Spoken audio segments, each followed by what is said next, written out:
لبيك اللهم لبيك لبيك لا شريك لك لبيك إن الحمد والنعمة لك والملك لا شريك لك لبيك. سامعین محترم، السلام علیکم ورحمۃ اللہ وبرکاتہ. یہ دارالسلام اسٹوڈیو لاہور پاکستان ہے. اس بار ہم پیش کر رہے ہیں لبیک اللہم لبیک. جی ہاں، حج ایک ایسی عبادت ہے جو زندگی میں صرف ایک بار ہی فرض ہے. اس لیے اس کی ادائیگی کے طریقے کو جاننے کی ہر فرد کوشش نہیں کرتا.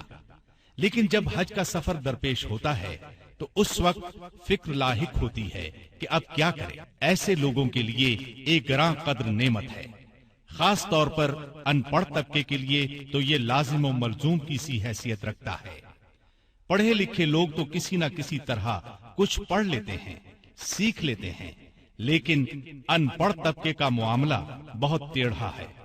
دارالسلام اسٹوڈیو اپنی روایات کو برقرار رکھتے ہوئے اس بار بھی ضعیف اور غیر مستند باتوں سے احتراز کرتے ہوئے پوری تحقیق اور ریسرچ کے بعد ہی پیش کر رہا ہے. اب بغیر کسی تاخیر کے میں بات شروع کرتا ہوں. پہلے تو آپ یہ سن لیں کہ حج اسلام کے 5 بنیادی ارکان میں سے ایک رکن ہے. حج ہر صاحب استطاعت پر فرض ہے. پہلے میں اس کی وضاحت کر دوں کہ استطاعت سے کیا مراد ہے. صاحب استطاعت وہ شخص ہے جس کے پاس اپنی حاجت سے زیادہ مال ہو، یعنی اس کے رہنے کے لیے مکان، لباس اور گھر کے اسباب کے علاوہ اتنا مال ہو کہ سواری پر مکہ مکرمہ جائے اور گھر واپس آ سکے. اگر وہ مقروض ہے، اسے کسی کا قرض دینا ہے، تو پہلے اس سرمایہ میں سے وہ قرض تفریق کیا جائے گا. اس کے بعد اگر اتنا سرمایہ بچتا ہے کہ اس کے سفر حج کے اخراجات پورے ہو سکیں اور واپس آنے تک اس کے اہل و عیال کے لیے بھی خرچ موجود ہو، تو ایسا شخص صاحب استطاعت ہے. عام طور پر یہ بات بہت مشہور ہے کہ اگر گھر میں غیر شادی شدہ جوان بچی یا بچیاں موجود ہوں تو ایسے آدمی پر حج فرض نہیں جب تک کہ ان کی شادیاں نہ ہو جائیں. یہ بات بالکل غلط ہے. اور یہ بھی غلط ہے کہ حج پر جانے سے پہلے لڑکی کے جہیز کے لیے سرمایہ الگ کر کے جائے. ایسی کوئی بات بھی نہیں، اس لیے کہ جہیز شرعاً ضروری ہی نہیں. اوپر بتائے گئے حساب سے اگر وہ صاحب استطاعت ہے تو اس پر حج فرض ہے. اب اس میں تاخیر کرنے والا گناہگار ہے. ایک اور ضروری بات، اگر عورت کے پاس اپنی آمدنی یا سرمایہ نہ ہو تو صاحب استطاعت نہیں. یا پھر یہ کہ مرد حج پر جائے اور اس کے پاس اتنا سرمایہ ہو کہ اپنی بیوی بچوں کو بھی ساتھ لے جا سکتا ہے تو ضرور لے کر جائے. تاہم مرد کو یہ جائز نہیں کہ اپنے حج میں اس لیے تاخیر کرے کہ بیوی کو ساتھ لے جانے کے لیے سرمایہ جمع کرنا ہے. اسی طرح اگر عورت کے پاس اتنا زیور ہے کہ وہ اسے بیچ کر اپنے خاوند کے ساتھ حج پر جا سکتی ہے یا اپنے خاوند کے اخراجات بھی ادا کر سکتی ہے تو ایسی عورت پر حج فرض ہے. حدیث شریف کی مشہور کتاب مسند احمد میں ہے کہ فریضہ حج کی ادائیگی میں جلدی کرو. کسی کو بات کی کیا خبر، کوئی مرض پیش آ جائے یا کوئی اور مسئلہ پیش آ جائے. بعض لوگوں میں یہ بات بھی مشہور ہے کہ جس نے عمرہ کر لیا اس پر حج فرض ہو گیا. ایسی کوئی بات نہیں.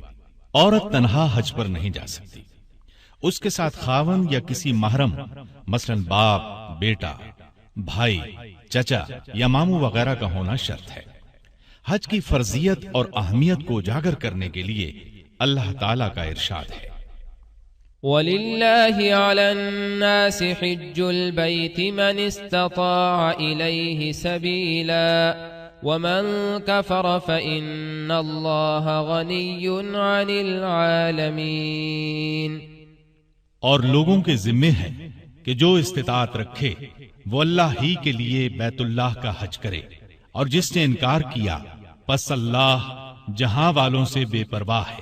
یہ بھی سن لیں، حج زندگی میں ایک بار ہی فرض ہے.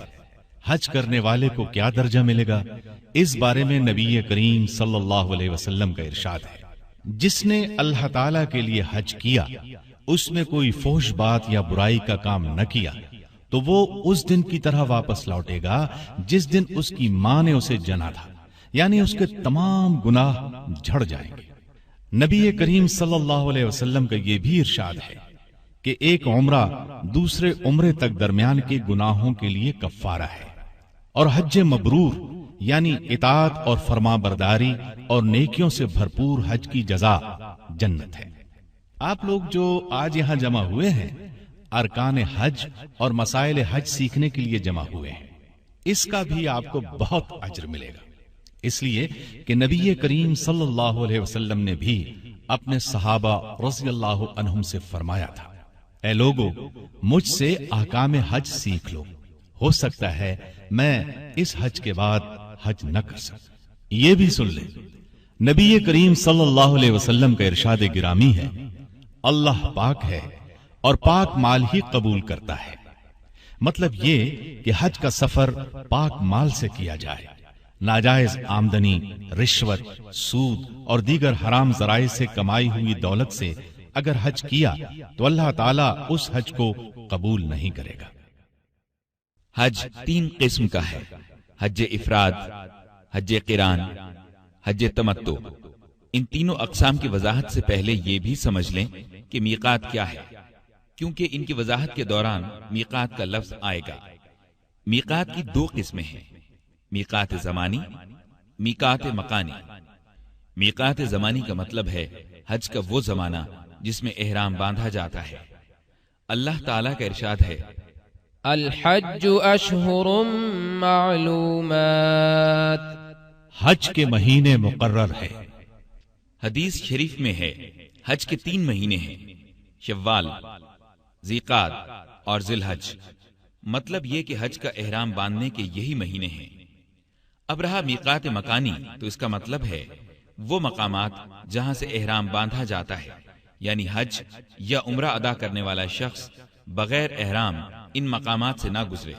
وہ مقامات یہ ہیں، ذوالحلیفہ، یہ مقام اہل مدینہ کے لیے ہے، مدینے سے تقریباً 6-7 میل کے فاصلے پر ہے اور آج کل بیر علی کے نام سے مشہور ہے۔ اہل مدینہ کے لیے اور جو بھی ذوالحلیفہ سے گزرے اس کے لیے یہ مقام میقات ہے۔ رسول اللہ صلی اللہ علیہ وسلم اور صحابہ کرام رضی اللہ عنہم نے اسی جگہ سے احرام باندھا تھا۔ ذات العرق، یہ اہل عراق کے لیے ہے، عراق اور ایران کے لوگوں اور اس جگہ سے گزرنے والے تمام لوگوں کے لیے یہ میقات ہے۔ جحفہ، یہ اہل شام کے لیے ہے۔ یہ عہد نبوی میں یہودیوں کی ایک بستی تھی جو ویران ہو گئی تھی۔ جو لوگ مصر، شام اور مغربی ممالک سے حج و عمرہ کرنے کے لیے آتے ہیں وہ یہاں سے احرام باندھتے ہیں۔ قرن المنازل، یہ اہل نجد کے لیے ہے، آج کل یہ بستی السیل کے نام سے مشہور ہے۔ یلملم، یہ اہل یمن کے لیے ہے، آج کل اس کا نام السعادیہ ہے۔ پاکستان، بنگلہ دیش، چین اور ہندوستان وغیرہ کے لوگ یا جو بھی یہاں سے گزرے سب اس جگہ سے احرام باندھتے ہیں۔ جو لوگ ہوائی جہاز سے جاتے ہیں وہ جہاز پر سوار ہونے سے قبل ہی احرام کا لباس پہن لیں گے، لیکن احرام کی نیت اور تلبیہ کے الفاظ میقات پہنچنے پر ہی شروع کریں گے۔ یہ مسئلہ بھی سن لیں، ان مقامات پر یا ان سے اندر رہنے والے لوگ اپنی اپنی رہائش گاہ ہی سے احرام باندھتے ہیں۔ مثلا جو لوگ مکے میں رہتے ہیں، چاہے مستقل رہتے ہیں یا عارضی، وہ وہیں سے حج کا احرام باندھیں گے۔ حج کے 4 ارکان ہیں، اگر ان میں سے ایک بھی رکن ادا ہونے سے رہ گیا تو حج نہیں ہوگا۔ پہلا رکن احرام باندھنا، دوسرا وقوف عرفہ، تیسرا طواف زیارہ اور چوتھا رکن حج کی سعی ہے۔ حج کے کچھ واجبات ہیں، ان میں سے کسی واجب کے چھوٹ جانے پر دم یعنی قربانی لازم آئے گی۔ حج کے واجبات کی تفصیل یہ ہے، میقات سے احرام باندھنا، غروب آفتاب تک عرفات میں وقوف کرنا، سورج طلوع ہونے سے پہلے تک رات مزدلفہ میں گزارنا، ایام تشریق کی راتیں منا میں گزارنا، جمرات کو کنکریاں مارنا، جمرہ عقبہ کی رمی کے بعد حجامت بنوانا، طواف وداع کرنا۔ جس طرح نماز سے پہلے تکبیر تحریمہ کہہ کر انسان نماز میں داخل ہوتا ہے، اسی طرح حج یا عمرہ کرنے والا احرام کی حالت اختیار کر کے حج یا عمرے میں داخل ہو جاتا ہے۔ احرام کا طریقہ سن لیں۔ نبی کریم صلی اللہ علیہ وسلم کی سنت کے مطابق غسل کریں، تیل کنگھی کر لیں، خوشبو لگا لیں۔ خواتین خوشبو نہیں لگا سکتی۔ احرام باندھنے والے کے لیے مستحب ہے کہ اپنی مونچھیں، ناخن، زیر ناف اور بغل کے بال تراش لیں اور اس طرح کی جو بھی ضرورت ہو پوری کر لیں، تاکہ احرام باندھنے کے بعد حالت احرام میں اس کی ضرورت نہ پڑے۔ تاہم داڑھی نہ منڈوائے، کیونکہ داڑھی کا منڈوانا یا کتروانا کسی وقت بھی جائز نہیں۔ جو خواتین حالت حیض یا نفاس میں ہوں وہ بھی غسل کر کے حالت احرام اختیار کریں گی۔ احرام کی الگ سے کوئی نماز نہیں۔ سنت کے مطابق طریقہ یہ ہے کہ کسی فرض نماز کے بعد احرام باندھ لیں، جیسا کہ اللہ کے رسول صلی اللہ علیہ وسلم نے ذوالحلیفہ میں ظہر کی نماز ادا کی۔ سواری پر سوار ہوئے تو تلبیہ کہا۔ عربی میں احرام کے معنی ہیں بے حرمتی نہ کرنا یا اپنے اوپر کسی چیز کا حرام کر لینا۔ پس احرام کے شرعی معنی یہ ہوئے کہ کچھ چیزیں جو احرام سے پہلے حلال تھیں احرام کے بعد جائز نہیں رہیں گی، مثلا سلے ہوئے کپڑے پہننا، خوشبو لگانا، ناخن کاٹنا، سر ڈھانپنا، حجامت بنوانا، شکار کھیلنا، وظیفہ زوجیت ادا کرنا وغیرہ پہلے جائز تھا۔ نیت اور تلبیہ کے ساتھ احرام باندھ لینے کے بعد ان چیزوں کو اپنے اوپر لازمی طور پر حرام کر لینا، یہ ہے احرام باندھنے کا مطلب۔ عام طور پر احرام ان دو انسلی چادروں کو کہا جاتا ہے جو حاجی احرام کی حالت میں استعمال کرتا ہے، لیکن خیال رہے یہ دو چادریں بذات خود احرام نہیں ہیں، بلکہ یہ احرام کی چادریں ہیں۔ اگر کسی وجہ سے ایک یا دونوں چادریں ناپاک ہو جائیں تو انہیں اتار کر دھویا جا سکتا ہے۔ بعض لوگ یہ خیال کرتے ہیں کہ ایک بار احرام باندھ لیا تو اب اسے کھول نہیں سکتے، یہ غلط ہے۔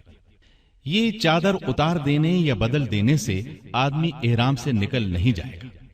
آپ عمرہ یا حج کے احرام سے اسی وقت نکل سکتے ہیں جب عمرہ یا حج کے سارے ارکان ادا کر کے حجامت بنوا لیں گے۔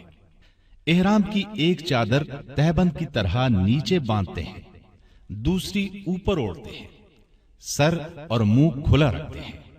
مردوں کی طرح عورت کے لیے احرام کا کوئی مخصوص لباس نہیں ہے۔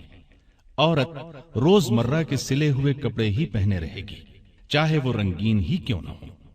اسی طرح اس کے لیے پردہ بھی ضروری ہے۔ البتہ حالت احرام میں جب تک مردوں کا سامنا نہ ہو وہ چہرے پر نقاب نہ ڈالے۔ مردوں کے سامنے آنے پر اس کے لیے ضروری ہے کہ وہ چہرہ ڈھانک لے۔ مرد تلبیہ بلند آواز سے اور عورت بہت آہستہ آواز سے کہے۔ احرام کی نیت دل میں تو کی ہوئی ہے، لیکن اس کے لیے زبان سے الفاظ ادا کرنا بھی ضروری ہے۔ حج اور عمرہ یہ واحد عبادت ہے جس کے لیے نیت کے الفاظ زبان سے ادا کرنا ضروری ہے۔ چنانچہ عمرے کا احرام باندھتے وقت کہا جائے گا لبیک عمرہ یا اللہم لبیک عمرہ، اور حج کی نیت ہے تو یہ الفاظ زبان سے ادا کریں، لبیک حجا یا اللہم لبیک حجا۔ مرد اور عورت دونوں کے لیے نیت کے الفاظ یہی ہیں۔ اگر حج اور عمرے کا اکٹھا احرام ہے تو کہیں گے لبیک عمرۃ وحجا، یا اللہم لبیک حجۃ وعمرہ۔ خیال رہے حاجی خانہ کعبہ میں پہنچ کر سب سے پہلے طواف کرے گا۔ طواف شروع کرنے سے پہلے حاجی لبیک کہنا بند کر دے۔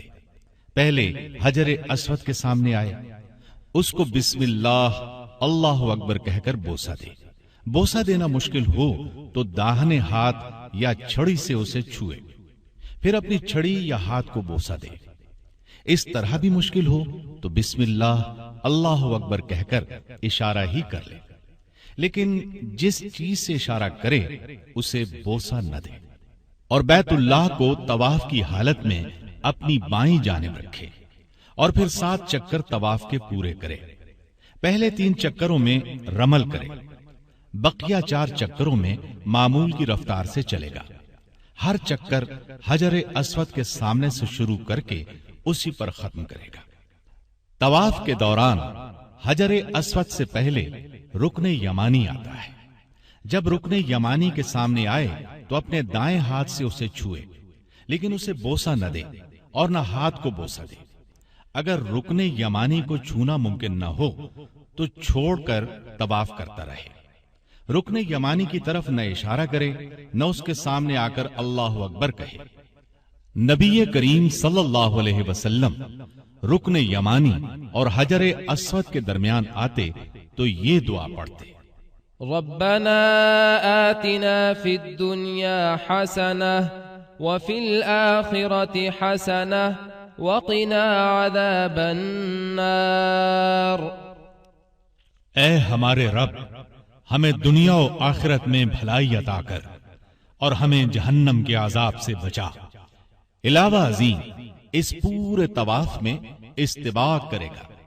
استباء صرف اس پہلے طواف ہی میں کرے گا، بعد کے کسی طواف میں ایسا نہیں کرے گا۔ استباء اور رمل مردوں کے لیے خاص ہے، عورتوں کے لیے نہیں ہے۔ اگر طواف کے چکروں میں شک پڑ جائے، مثلا 3 کیے ہیں یا 4، تو ان کو 3 ہی سمجھے اور اس کے مطابق باقی چکر پورے کرے۔ طواف سے فارغ ہو جائے تو مقام ابراہیم کے پیچھے یا جہاں جگہ ملے 2 رکعت نماز ادا کرے۔ یہاں آپ رمل اور استواء کا مطلب سمجھ لیں۔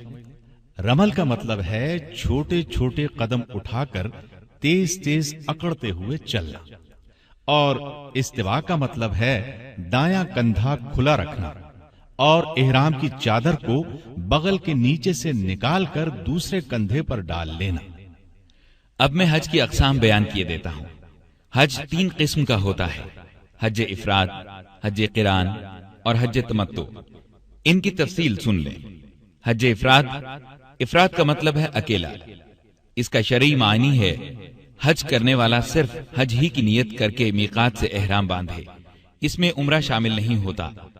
حج کا احرام باندھ کر ایک بار یوں کہے: اللہم لبیک بالحج، اے اللہ، میں حج کے لیے حاضر ہوں۔ پھر مکہ مکرمہ پہنچ کر بیت اللہ کا طواف یعنی طواف قدوم کرے، حالت احرام ختم نہ کرے۔ 8 ذو الحجہ کو حج کی ادائیگی کے لیے مینا کی جانب روانہ ہو جائے۔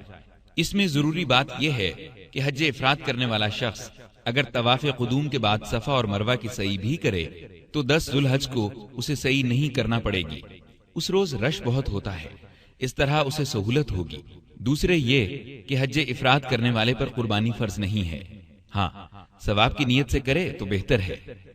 حج کی دوسری قسم ہے حج قران۔ قران کے معنی ہے ملانا، مطلب یہ کہ کوئی حج اور عمرہ دونوں کی نیت کر کے حج کے مہینوں میں میقات سے احرام باندھ لے، ایک مرتبہ کہے: اللہم لبیک بالحج والعمرہ۔ حج قران کرنے والا شخص عمرہ ادا کر کے نہ حجامت بنوائے گا اور نہ احرام کھولے گا، بلکہ اسی حالت احرام میں 8 ذی الحج کو حج کے مناسک ادا کرنے کے لیے مینا کے میدان میں پہنچ جائے گا۔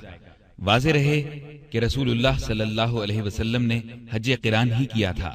حج قران کرنے والا اپنے ساتھ حج کی قربانی لے کر جائے گا۔ حج قران کرنے والے پر ایک ہی سعی ہے، اگر وہ طواف عمرہ کرنے کے بعد سعی کر کے فارغ ہو جائے تو 10 ذی الحج کو سعی نہیں کرے گا، اس کے ذمے قربانی واجب ہے۔ اب سنیے حج تمتع کے بارے میں۔ تمتع کا مطلب ہے فائدہ اٹھانا۔ وضاحت یہ ہے کہ حاجی حج کے مہینوں میں عمرے کی نیت سے احرام باندھے اور کہے: اللہم لبیک بالعمرہ، اے اللہ، میں عمرے کے لیے حاضر ہوں۔ پھر عمرے سے فارغ ہو کر حجامت بنوائے اور احرام کھول دے۔ اب اس کے لیے وہ سب چیزیں حلال ہیں جو احرام کی وجہ سے حرام ہو گئی تھیں، البتہ دوبارہ احرام باندھنے پر پھر حرام ہو جائیں گی۔ پھر 8 ذی الحج کو حج کی ادائیگی کے لیے اپنی رہائش گاہ سے دوبارہ احرام باندھے اور ایک مرتبہ کہے: اللہم لبیک بالحج، اور مینا پہنچ جائے۔ جب کوئی شخص حج افراد یا حج قران کرے تو بیت اللہ میں جاتے ہی جو پہلا طواف کرے گا وہ طواف قدوم کہلاتا ہے۔ واضح رہے کہ نبی اکرم صلی اللہ علیہ وسلم نے حج قران کیا تھا، اس لیے آپ کا پہلا طواف طواف قدوم تھا۔ اگر کوئی شخص ایسے وقت مکہ مکرمہ پہنچے کہ طواف قدوم کرنے کی وجہ سے وقوف عرفات فوت ہو جانے کا اندیشہ ہو تو اسے طواف قدوم کیے بغیر عرفات پہنچ جانا چاہیے۔ اس پر کوئی قربانی یعنی دم لازم نہیں آئے گا۔ وقوف عرفات کا مطلب ہے عرفات میں ٹھہرنا۔ 9 ذو الحج کو زوال آفتاب سے غروب آفتاب تک میدان عرفات کے کسی حصے میں قیام کرنا وقوف عرفات کہلاتا ہے۔ یہی وقوف حج کا سب سے بڑا رکن ہے، اس کے بغیر حج نہیں ہوتا۔ 9 ذو الحج کو طلوع آفتاب کے بعد عرفات کی طرف روانہ ہوتے ہیں۔ طلوع آفتاب سے پہلے عرفات کی طرف روانہ ہونا سنت کے خلاف ہے۔ وقوف عرفات میں صرف ایک چیز واجب ہے اور وہ یہ کہ جو شخص زوال آفتاب کے بعد اور غروب آفتاب سے پہلے تک وقوف کرے اس کے لیے غروب آفتاب تک رہنا واجب ہے، یعنی غروب آفتاب حاجی کے وہاں ہوتے ہوئے ہو جائے۔ لیکن جو شخص 9 ذو الحج کو دن میں حاضر نہ ہو سکے اور 10ویں کی رات میں آ کر وقوف کرے تو تھوڑے سے وقت تک ٹھہرے رہنے سے یہ واجب ادا ہو جائے گا۔ میدان عرفات کے ایک طرف مسجد نمیرہ ہے، اس کا کچھ حصہ میدان عرفات میں اور کچھ میدان سے باہر ہے، اس لیے حجاج کو چاہیے کہ وہ مسجد کے بجائے میدان میں ٹھہرے، ورنہ حج ضائع ہو جائے گا۔ بہتر یہ ہے کہ زوال شمس تک مقام نمیرہ میں ٹھہرے۔ زوال کے بعد امام خطبہ دے گا اور اول وقت میں ظہر اور عصر کی نماز پڑھائے گا۔ یہ نماز قصر یعنی دوگانہ ہوگی اور جمع کر کے پڑھی جائے گی، یعنی ظہر کے وقت 2 رکعت ظہر کی اور 2 رکعت عصر کی۔ اس کے بعد لوگ میدان میں پھیل جائیں اور کثرت سے اللہ کا ذکر کریں اور خوب دعائیں مانگیں۔ سیدہ عائشہ رضی اللہ عنہا فرماتی ہیں کہ نبی کریم صلی اللہ علیہ وسلم نے فرمایا، عرفہ کے علاوہ کوئی دن ایسا نہیں کہ جس میں اللہ تعالیٰ کثرت سے بندوں کو جہنم کی آگ سے آزاد کرتا ہو۔ اللہ اس روز اپنے بندوں کے بہت قریب ہوتا ہے اور فرشتوں کے سامنے ان حاجیوں کی وجہ سے فخر کرتا ہے۔ میدان عرفات میں قبلہ رخ ہو کر ہاتھ اٹھا کر دعائیں کرنی چاہیے۔ تھک جانے کی صورت میں لیٹ سکتے ہیں، سونے سے گریز کریں۔ اگرچہ سو جانے سے کچھ حرج نہیں ہوگا، لیکن وقت بہت قیمتی ہے، یہ مقام اور موقع بار بار میسر نہیں آتے۔ سورج غروب ہونے کے بعد عرفات سے مزدلفہ کی طرف روانہ ہونا ہے۔ یاد رہے، سورج غروب ہونے سے پہلے ہرگز روانہ نہ ہو، تلبیہ پڑھتے رہے، مزدلفہ پہنچ کر جہاں جگہ ملے قیام کریں۔ سب سے پہلے اذان اور اقامت کہہ کر مغرب کی نماز ادا کی جائے، پھر اس کے بعد ساتھ ہی دوبارہ صرف اقامت کہہ کر عشاء کی قصر نماز ادا کی جائے۔ اس کے بعد سو جائیں۔ مزدلفہ میں صبح فجر کی نماز ادا کریں، دعا کریں، ذکر اذکار کریں، پھر جب صبح خوب روشن ہو جائے تو سورج نکلنے سے پہلے پہلے وہاں سے روانہ ہو جائیں۔ البتہ عورتیں اور بچے ہجوم کی وجہ سے آدھی رات کے وقت روانہ ہو جائیں تو ان کے لیے جائز ہے۔ کمزور، بوڑھے اور بیمار بھی اس سہولت سے فائدہ اٹھا سکتے ہیں۔ 10 ذو الحج کو حاجی کے ذمے 4 اعمال ہوتے ہیں: جمرہ کبریٰ کو کنکریاں مارنا، قارن اور متمتع کا قربانی کرنا، سر کے بال منڈوانا یا کٹوانا اور بیت اللہ کا طواف کرنا۔ جمرات کو جو کنکریاں ماری جاتی ہیں وہ مزدلفہ سے اٹھانا ضروری نہیں، جہاں سے چاہیں اٹھا لیں۔ البتہ جمرات کو ماری ہوئی کنکریاں نہ اٹھائیں۔ کنکریاں چنے سے قدرے بڑی ہوں۔ مزدلفہ کے اس میدان میں ایک پہاڑی ہے، اس کا نام مشعر الحرام ہے۔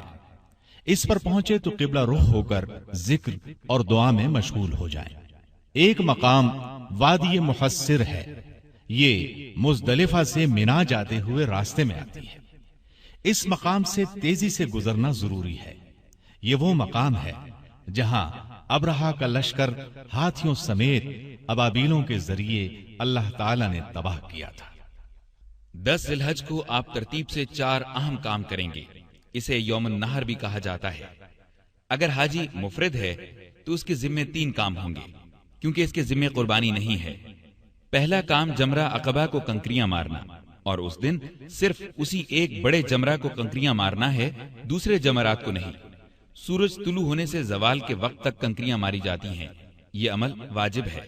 نبی صلی اللہ علیہ وسلم نے کنکریاں مارتے ہوئے فرمایا تھا، مجھ سے حج کے احکام سیکھ لو۔ کنکریاں مارنے کا یہ وقت افضل ہے، تاہم کوئی شخص زوال شمس کے بعد حتیٰ کہ رات کو بھی کنکریاں مارے تو کوئی حرج نہیں۔ کنکریاں مارنے کا سنت طریقہ یہ ہے کہ منہ جمرہ عقبہ کی طرف، بیت اللہ بائیں جانب اور مینا دائیں جانب ہو، پھر اللہ اکبر کہہ کر دائیں ہاتھ سے ایک ایک کر کے 7 کنکریاں ماری جائیں۔ کوئی عذر ہو یعنی کمزوری، بیماری، بڑھاپا وغیرہ تو کنکریاں مارنے کے لیے کسی کو اپنا نائب بنا سکتے ہیں۔ عذر کی صورت میں عورتوں کی کنکریاں بھی ان کے خاوند وغیرہ مار سکتے ہیں، البتہ صحیح سلامت اور ٹھیک ٹھاک ہونے کی صورت میں عورت خود ہی رمی کرے۔ کنکریاں مارنے سے پہلے تلبیہ بند کر دے۔ کنکریاں مارنے کے بعد قربانی کرتے ہیں، لیکن حج افراد والوں پر قربانی لازم نہیں۔ اگر کر لے تو اجر و ثواب کا مستحق ہوگا۔ حج قران اور حج تمتع کرنے والوں پر یہ قربانی واجب ہے۔ قربانی مینا میں یا مکے میں یعنی حدود حرم میں کسی جگہ بھی کر سکتے ہیں۔ اگر کسی پر دم لازم آتا ہے تو وہ بھی حرم کی حدود میں ہی دینا ہوگا۔ اگر 10 ذی الحج کو قربانی نہیں کر سکے تو قربانی کے باقی دنوں میں کر سکتے ہیں۔ کوئی شخص طاقت کے مطابق 1 سے زائد قربانیاں کرنا چاہے تو کر سکتا ہے۔ یہ نبی صلی اللہ علیہ وسلم کی سنت ہے۔ قربانی کا جانور کسی دوسرے سے بھی ذبح کروایا جا سکتا ہے۔ نبی اکرم صلی اللہ علیہ وسلم نے خود بھی اونٹ ذبح فرمائے اور کچھ سیدنا علی رضی اللہ عنہ سے ذبح کروائے۔ حج کی قربانی کے جانور کی وہی شرائط ہیں جو عید الاضحیٰ کی قربانی کے لیے ہیں۔